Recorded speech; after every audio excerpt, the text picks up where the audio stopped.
warahmatullahi wabarakatuh. Halo semuanya, perkenalkan nama saya Dita Trimacalarita dari program Studi Pendidikan Sejarah kelas 2A Fakultas Keguruan dan Ilmu Pendidikan Universitas Sultan Ageng Tirtayasa. Nah, video kali ini dibuat guna memenuhi tugas ujian tengah semester mata kuliah Filsafat Sejarah yang diampu oleh Bapak Muhammad Anggi Fariski Prasadana, SPD MA. Nah, kali ini saya akan membahas sedikitnya 5 pertanyaan seputar filsafat sejarah yang telah diberikan oleh Bapak Anggi selaku dosen pengampu. Adapun pertanyaannya yaitu yang pertama, kenapa seorang sejarawan perlu mempelajari filsafat sejarah? Yang kedua yaitu terdapat 3 dasar pemikiran filsafat yaitu ontologi, epistemologi, dan aksiologi. Nah, jelaskan ketiganya apa kaitannya dengan filsafat sejarah. Pertanyaan yang ketiga yaitu bisakah hukum-hukum umum dalam ilmu alam diterapkan dalam ilmu sejarah? Jika bisa, jelaskan. Dan yang keempat, Arnold Toynbee, seorang sejarawan Inggris, berpendapat bahwa sejarah bergerak dengan aliran siklus.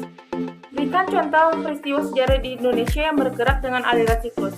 Dan pertanyaan yang kelima yaitu kenapa filsafat sejarah barat pada zaman modern semakin rasional dan menjauh dari agama.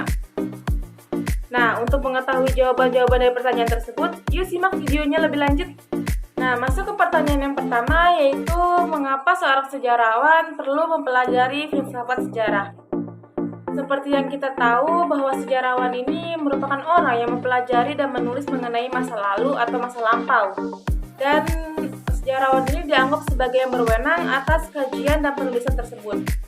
Sejarawan juga memperhatikan narasi dan penelitian yang berkelanjutan dan metode menguasai masa lalu yang berkaitan dengan umat manusia serta kajian semua sejarah pada masanya. Istilah filsafat sejarah ini memang mengundang perdebatan. Di satu sisi ada yang berargumen bahwa filsafat sejarah dan di sisi lain yang menyebutkan teori sejarah. Namun seperti yang dijelaskan bahwa teori sejarah atau sejarah teoritis tidak memiliki hak hidup karena tidak dapat mandiri, maka sebaiknya penggunaan filsafat sejarah adalah yang tepat. Dalam artikel History and Philosophy yang ditulis oleh Thayer pada tahun 1980 mengemukakan bagaimana hubungan antara filosofi dan sejarah. Apakah filsafat sejarah dengan filsafat itu sendiri ataukah filsafat yang ada pada masa lalu? Filsafat sejarah sering kali dikaitkan dengan sejarah kritis. Ketika berbicara tentang filsafat sejarah, yang mungkin maksudnya hanyalah upaya kritis dan spekulatif para filsuf yang terletak di berbagai waktu dan tempat.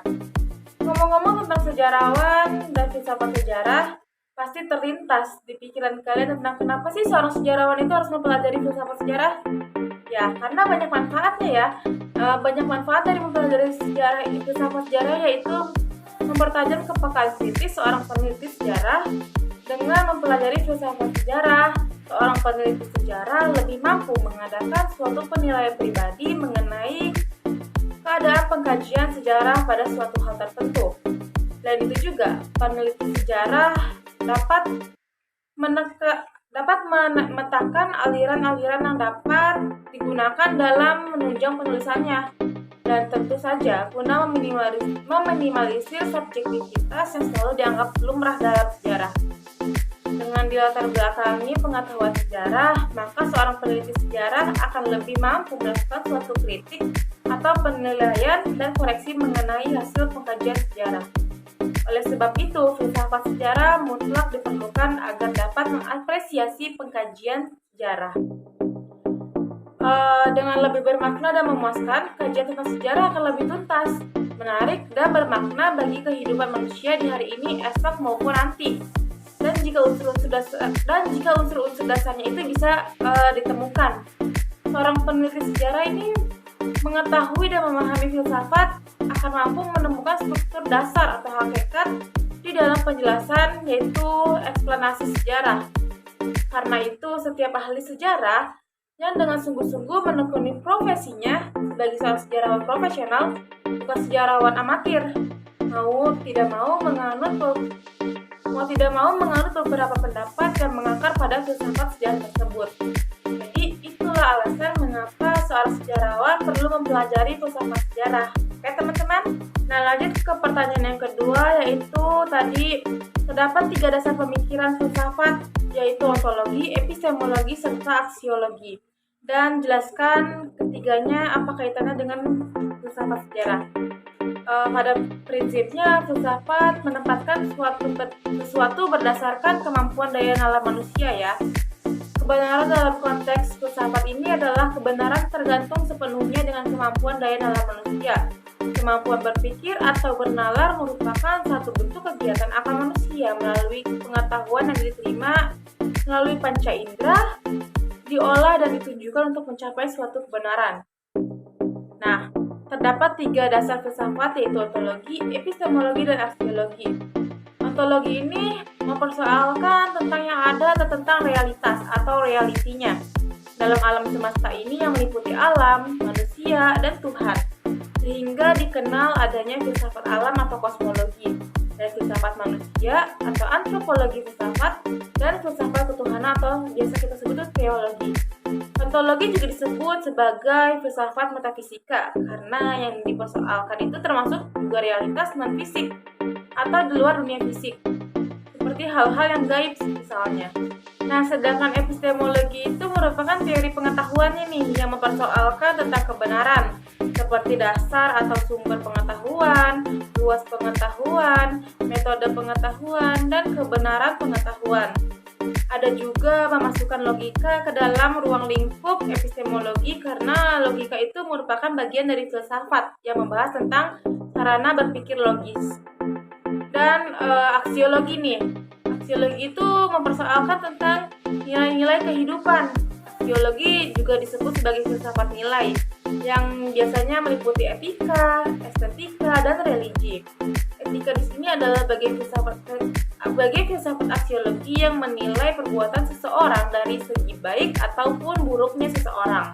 Jadi, kalau ontologi adalah filsafat mengenai yang ada atau realitasnya, maka epistemologi adalah filsafat mengenai cara mengenal yang ada, dan aksiologi adalah bagian filsafat mengenai cara menilai yang ada itu. Contohnya, kita menilai seseorang bagaimana, seperti itu. Nah, ontologi juga disebut sebagai filsafat spekulatif, sedangkan epistemologi disebut sebagai filsafat analitis, dan aksiologi disebut sebagai filsafat preskriptif. Nah, sebagai ilmu yang umum, maka filsafat mempersoalkan segala sesuatu yang ada, mencakup alam, manusia, dan Tuhan. Nah, mengenai manusia misalnya dipersoalkan pertanyaan-pertanyaan seperti ini. Apa arti dan tujuan hidup saya? Apa yang menjadi kewajiban saya dan yang menjadi tanggung jawab saya sebagai manusia? Sama halnya seperti seorang sejarawan yang mempelajari filsafat sejarah.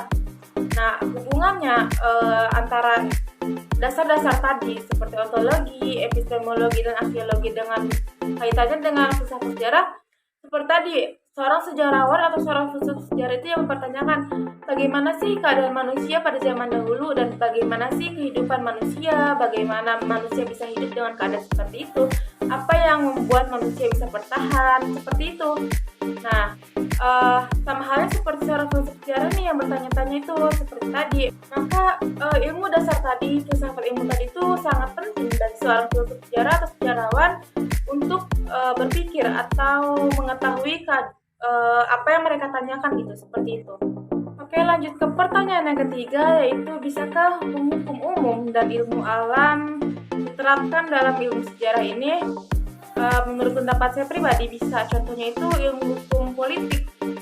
Yang hukum politik itu bisa diterapkan dalam ilmu sejarah karena kenapa? Sejarah ini kan menjelaskan tentang rangkaian peristiwa pada masa lampau ya, otomatis peristiwa yang berhubungan dengan politik antaranya perang-perang atau perang dunia atau pemberontakan yang ada sejarahnya itu mengandung unsur politik serta kebudayaan seperti itu. Contohnya yang di Indonesia itu seperti pembantaian G30 SPKI. Itu terdapat hukum politiknya. Dan hukum politik itu apa sih? Ya, Partai Komunis Indonesia (PKI). Nah, Partai Komunis ini merupakan pemberontakan kepada pemerintah, yaitu merupakan contoh dari hukum politik tersebut. Selanjutnya itu hukum ekonomi. Hukum ekonomi itu bisa berhubungan dengan ilmu sejarah karena kenapa? Sejarah yang ada pada ekonomi itu merupakan satu persatuan ilmu yang tidak lepas dari kegiatan sosial masyarakat seperti pada zaman dahulu. bagaimana kegiatan ekonomi Indonesia pada masa penjajahan. Nah, pada masa penjajahan itu kan kita tahu ya ada perdagangan rempah-rempah. Nah, itu disebut dengan hukum ekonomi atau keadaan ekonomi itu. Sedangkan ilmu alam itu bisa diterapkan dalam ilmu sejarah. Kenapa? Karena seorang sejarawan atau belajar sejarah itu tidak hanya melalui oleh peristiwa dan orang-orang tertentu atau tokoh-tokoh tertentu saja. Kita bisa mempelajari tentang bagaimana keadaan alam zaman dahulu pada masa penjajahan atau masa kerajaan tersebut, bagaimana keadaan bumi kita, bagaimana keadaan kerajaan tersebut gitu loh. Maka ilmu alam ini juga bisa diterapkan dalam ilmu sejarah ini, seperti itu teman-teman. Oke, lanjut ke pertanyaan yang keempat ya teman-teman. Pertanyaan itu, Arnold Toynbee yang merupakan seorang sejarawan Inggris berpendapat bahwa sejarah itu bergerak dengan aliran siklus. Berikan contoh sejarah di Indonesia yang bergerak dengan aliran siklus. Nah, sejarah yang bergerak dengan aliran siklus contohnya seperti peristiwa sejarah Indonesia yang mengikuti gerakan aliran siklus itu peperangan dalam Perang Dunia Kedua, dan dampaknya itu banyak sekali. Indonesia sendiri ada salah satu peristiwa yang bisa dikatakan peristiwa sejarah yang bergerak dengan aliran siklus. Siklus dalam perang ini atau pemberontakan peristiwa ini di mana banyak sekali terjadi pemberontakan yang mengakibatkan banyak korban serta banyak pihak yang terlibat dalam peristiwa ini. Apa sih contohnya? Nah, contohnya itu yang saya ambil yaitu Bandung Lautan Api. Peristiwa Bandung Lautan Api diawali dengan datangnya pasukan sekutu pada tanggal 12 Oktober tahun 1945. Beberapa pekan setelah proklamasi kemerdekaan Republik Indonesia, pasukan sekutu yang tergabung dalam AFNI atau Allied Forces Netherlands East Indies datang ke Indonesia usai memenangkan Perang Dunia Kedua yang melawan Jepang. Awalnya kedatangan mereka hanya untuk membebaskan tentara sekutu. Namun ternyata Belanda tahun ini membonceng pasukan sekutu dan ingin menguasai Indonesia lagi. Bergolaklah perlawanan dari prajurit dan rakyat Indonesia atas kehadiran Belanda tersebut. Nah, gimana sih siklusnya? Kenapa bisa disebut dengan peristiwa sejarah yang bergerak dengan aliran siklus? Nah, menurut saya siklusnya itu terdapat di antara tanggal-tanggal atau waktu-waktu tertentu, seperti pada tanggal 12 Oktober yang dimulai dengan pasukan sekutu yang tiba di Bandung. Namun ternyata Belanda atau Nietzsche ini membonceng pasukan sekutu dan ingin menguasai Indonesia lagi. Dan pada tanggal 24 November 1945, Angkatan Perang Republik Indonesia ini merespon dengan melakukan penyerangan terhadap markas-markas sekutu di Bandung bagian utara. Dan pada tanggal 27 November 1945, Kolonel McDonald menyampaikan ultimatum kepada Gubernur Jawa Barat, yaitu Mr. Datuk Yamin, agar rakyat dan tentara segera mengosongkan wilayah Bandung bagian utara. Dan titik utamanya yaitu pada tanggal 24 Maret yaitu 1946, di mana tentara Republik Indonesia di bawah pimpinan A.H. Nasution memutuskan untuk membumi hanguskan Bandung. Dan pada malam itu Bandung terbakar, serta peristiwa ini dikenal dengan sebutan Bandung Lautan Api. Nah, pertanyaan terakhir teman-teman, yaitu pertanyaan kelima. Pertanyaannya itu, kenapa filsafat sejarah Barat zaman modern semakin rasional dan menjauhi agama? Yang saya tahu, filsafat sejarah Barat ini memang tidak mengenal batas, yang artinya tidak ada batasan atau tidak mengenal batas dengan apa yang sudah menjadi perintahnya. Menurut konsep Barat, antara ilmu pengetahuan dengan agama memang pada dasarnya merupakan dua hal yang sangat berbeda atau kontras, dan malah sebaliknya nih, pertentangan atau konflik. Nah, kontras di sini tuh maksudnya antara keduanya tidak ada hubungan atau masing-masing berjalan sendiri aja gitu loh. Jadi menurut konsep Barat yang ada kehidupan duniawi, sedangkan kehidupan akhirat itu hanya ilusi atau sesuatu yang sebenarnya tidak ada. Nah, konflik di sini itu maksudnya bahwa keberadaan agama akan menghambat kemajuan ilmu pengetahuan. Maksudnya itu menurut konsep Barat, agama itu akan menghambat kemajuan ilmu gitu loh. Jadi mereka itu keduanya itu bertentangan dan keduanya itu tidak bisa dirujukan kembali. Banyak ilmuwan barat memang yang sangat yakin bahwa agama tidak akan pernah bisa didamaikan dengan ilmu. Jadi mereka itu seperti tidak yakin dengan agama dan tidak yakin juga bahwa agama itu bisa menjadi pedoman dalam ilmu-ilmu tersebut seperti itu. Nah, alasan utama mereka itu merupakan bahwa agama itu menurut mereka jelas-jelas tidak dapat membuktikan kebenaran ajaran-ajarannya dengan tegas. Nah, menurut mereka hal sains ini bisa melakukan atau bisa memajukan ilmu serta memajukan karakteristik dan cara berpikir seseorang gitu. Menurut mereka itu seperti itu, teman-teman. Nah, teman-teman, saya sudah menjawab kelima pertanyaan tadi yang telah diberikan oleh Bapak Anggi selaku dosen pengampu mata kuliah filsafat sejarah ini. Semoga apa yang saya paparkan tadi dan saya sampaikan tadi bisa bermanfaat pada teman-teman semua dan semoga bisa menambah sedikitnya pengetahuan teman-teman semua tentang filsafat sejarah ini. Dan saya memohon maaf yang sebesar-besarnya apabila terdapat kesalahan kata-kata dan kesalahan pemaparan saya tadi. Jika teman-teman semua mempunyai saran dan kritik serta terdapat kesalahan pada saya, tolong sampaikan di komen bawah ini atau teman-teman semua bisa sampaikan pada Instagram saya yaitu @aarnd.dp. Dan saya mengucapkan terima kasih banyak pada teman-teman semua yang telah menonton sampai habis video ini dan terima kasih juga kepada rekan-rekan semua yang sudah membantu dalam proses pembuatan video ini. Kurang lebihnya mohon maaf. Saya Dita Primaisalarinda pamit undur diri. Wassalamualaikum warahmatullahi wabarakatuh.